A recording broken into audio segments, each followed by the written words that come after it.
ঘন জঙ্গলের মধ্যে এক নিঃসঙ্গ অভিযাত্রী সৌরভ। আজ সে একজন ওয়াইল্ড লাইফ ফটোগ্রাফার। প্রকৃতির সৌন্দর্য আর বন্যপ্রাণীর জীবনের অসাধারণ মুহূর্তগুলো ক্যামেরাবন্দি করাই তার নেশা। আজ সে এসছে এক গভীর অরণ্যে, যেখানে রয়্যাল বেঙ্গল টাইগারের পরিবারকে ক্যামেরায় ধরার স্বপ্ন নিয়ে।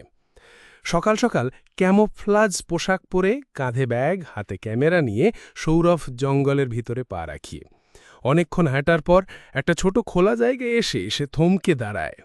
ঠিক সামনে এক বাঘিনী বসে আছে, আর তার পাশে খেলছে দুই আদুরে ব্যাঘ্র শাবক। দৃশ্যটা ছিল স্বপ্নের মতো। সৌরভ নিঃশব্দে হাঁটু গেড়ে বসে ক্যামেরা হাতে নেয়। বাঘিনীর চোখে চোখ পড়ে, কিন্তু তাতে কোনো রাগ বা ভয় নেই, বরং এক নিঃশব্দ সম্মতি যেন পাওয়া গেল। সৌরভ ধীরে ধীরে একের পর এক ছবিতে বন্দি করে ফেলল এই দুর্লভ দৃশ্য। ছবি তোলার শেষে সৌরভের মুখে এক তৃপ্তির হাসি।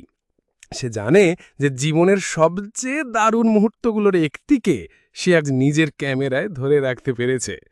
প্রকৃতি যেন তাকে নিজের একটি গল্প বলার সুযোগ দিয়েছিল, নিঃশব্দ, নিখুঁত আর মায়াবী।